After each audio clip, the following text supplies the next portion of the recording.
नमस्कार दोस्तों, लर्निफाई स्टूडियो में आपका स्वागत है। आज हम इस वीडियो में देखेंगे कि यूएई में 75 वर्षों में सबसे अधिक बारिश क्यों हुई। दुबई, जो रेगिस्तान का एक खूबसूरत शहर है, जो भयंकर बाढ़ की चपेट में आ गया है, जिसकी किसी ने सपने में भी कल्पना नहीं की होगी। दुबई में बाढ़ की वजह क्या है? 16 अप्रैल को संयुक्त अरब अमीरात में 75 सालों में देश की सबसे ज्यादा बारिश हुई। यूएई के शहर अल ऐन में एक ही रात में 2 साल की बारिश हुई।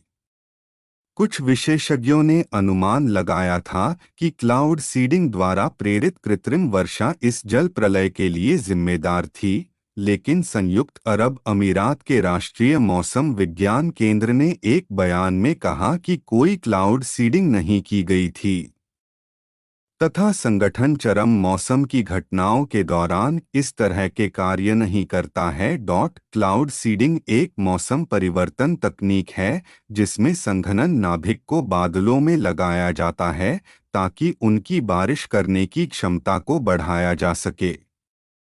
क्लाउड सीडिंग द्वारा प्रेरित बारिश को कृत्रिम बारिश के रूप में जाना जाता है। धूल और नमक के कण संघनन नाभिक के रूप में काम कर सकते हैं, जो जल वाष्प को पानी की बूंदों में संघनित करने के लिए आधार प्रदान करते हैं। जलवायु विशेषज्ञ जेफ बेरारडेली ने ट्विटर पर लिखा कि दुबई धूल से अपरिचित नहीं है और धूल के कणों ने संघनन नाभिक के रूप में काम किया होगा, जिससे भारी वर्षा हुई।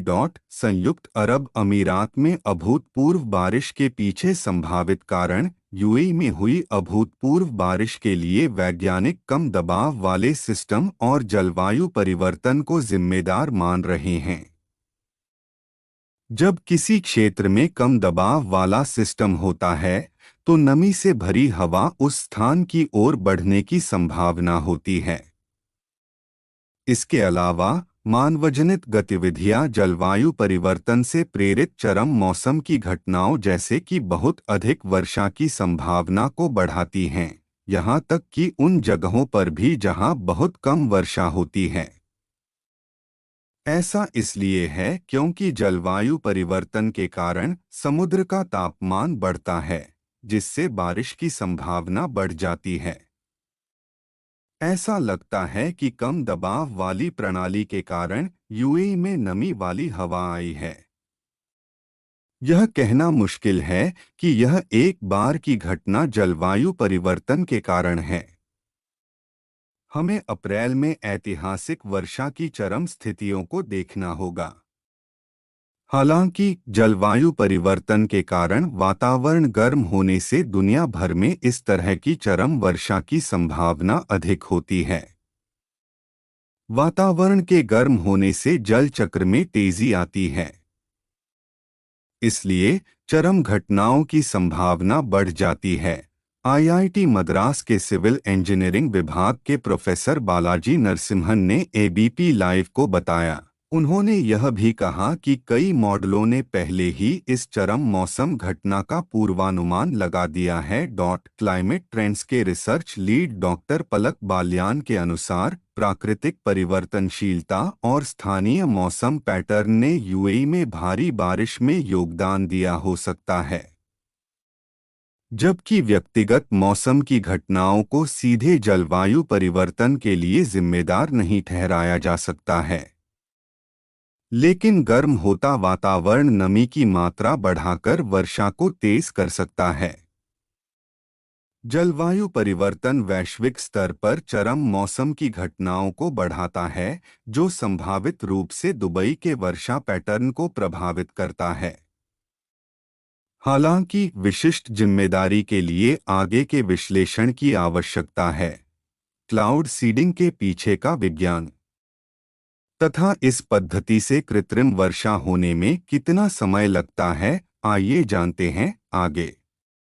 जब समुद्र से पानी वाष्पित होकर ऊपर उठता है, तो जल वाष्प अधिक ऊंचाई पर पानी की बूंदों या बर्फ के क्रिस्टल में संघनित हो जाता है। ये पानी की बूंदें या बर्फ के क्रिस्टल मिलकर बादल बनाते हैं। बहुत से लोग नहीं जानते कि जल वाष्प ठंडा होकर वायुमंडल में तैर रहे धूल के कणों या नमक के आसपास संघनित हो जाता है। इन संघनन नाभिकों के बिना वर्षा की बूंदें या बर्फ के टुकड़े नहीं बन सकते तथा वर्षण नहीं हो सकता। कई देशों की सरकारें क्लाउड सीडिंग का दावा करती हैं, लेकिन कुछ वैज्ञानिक इस प्रक्रिया की प्रामाणिकता पर सवाल उठाते हैं। क्लाउड सीडिंग पहली बार 1946 में की गई थी। अमेरिकी रसायनज्ञ और मौसम विज्ञानी विंसेंट जे शेफर ने यह प्रयोग किया था। जो सरकारें क्लाउड सीडिंग का दावा करती हैं, वे बादलों में नाभिकीय ऊर्जा स्थापित करने के लिए रॉकेट, भूजनरेटर, विमान और तोपों का उपयोग करती हैं।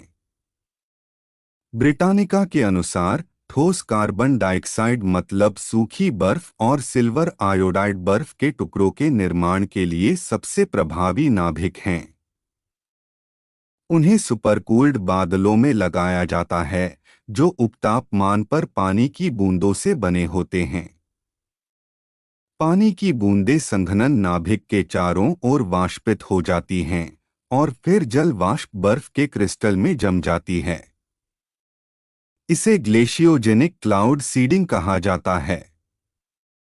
कृत्रिम वर्षा कराने के लिए कैल्शियम क्लोराइड कणों का उपयोग बादलों में संघनन नाभिक के रूप में किया जाता है, जिनका तापमान हिमांक से ऊपर होता है।